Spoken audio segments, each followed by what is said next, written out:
Hello friends, இன்றைக்கி ப்ரூச்சஸ் ஜுவல்லரியில் டே10 இன்றைக்கி எடுத்துருக்கிறது பார்த்தீங்கன்னா ஒரு பட்டர்ஃப்ளை ப்ரூச்சஸ் தான் செய்ய போகிறோம். இதுக்கு நான் 0.4 மெட்டல் ஒயர் எடுத்திருக்கேன். இந்த மெட்டல் ஒயரை 2 பார்ட்டாக வந்து பிரித்து எடுத்துகிட்டு அதில் 3 கிறிஸ்டல் பீட் வந்து ஆட் பண்ணிக்கிறேன். கிறிஸ்டல் பீட் ஆட் பண்ணிவிட்டு இந்த மாதிரி நல்லா வந்து ட்விஸ்ட் பண்ணிங்கன்னா நம்மளுக்கு அந்த பட்டர்ஃப்ளைல இருக்கிற ஆண்டனா வந்து க்ரியேட் ஆயிரும். இதை வந்து 2 சேர்த்து வச்சு நல்லா வந்து டைட் பண்ணிவிட்டு அதுக்கப்புறம் எக்ஸஸாக எவ்வளோ தேவையோ அதை மட்டும் கட் பண்ணி எடுத்துக்கலாம். தேவையில்லாத பார்ட்டை கட் பண்ணிக்கிட்டு எவ்வளோ உங்களுக்கு நீளம் வேணுமோ அந்த அளவு மட்டும் வச்சுக்கிடுங்க. ஓகேவா?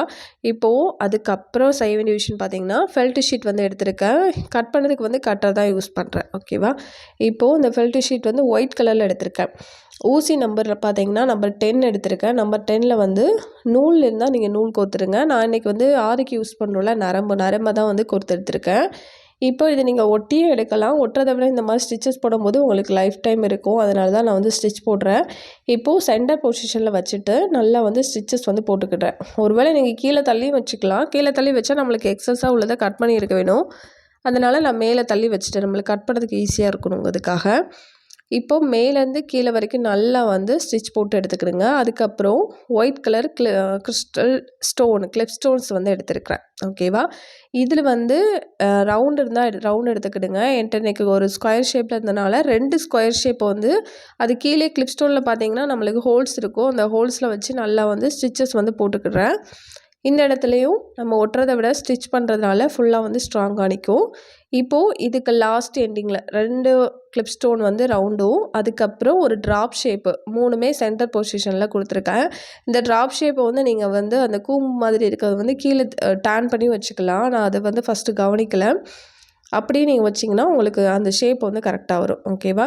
இப்போது நீங்கள் தேவைப்பட்டால் பின்னாடி வந்து லாஸ்ட் எண்டிங் முடியும் போது நல்லா வந்து நாட் போட்டு எடுத்துக்கிடுங்க.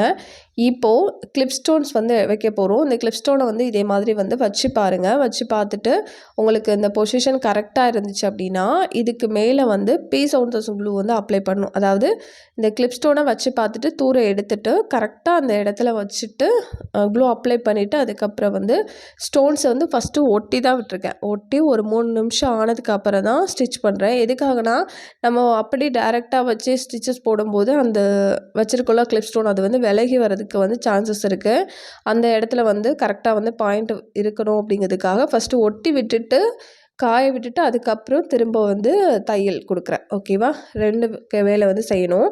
இதே வந்து நீங்கள் டேரெக்டாக ஒட்டுறதை விட இந்த மாதிரி கிளிப் ஸ்டோன்லேயே பார்த்தீங்கன்னா கீழே வந்து நல்லா வந்து ஹோல்ஸ் இருக்கும். அதில் வந்து ஸ்டிச்சஸ் போட்டு பேக் சைடில் வந்து நான் சாரி பின் வந்து மாட்டியிருக்கேன். இதை மாதிரி ரெடி பண்ணாலும் நம்மளுக்கு சூப்பரான ப்ரூச்சஸ் வந்து ரெடி ஆகிட்டு. வீடியோ பிடிச்சினா மறக்காமல்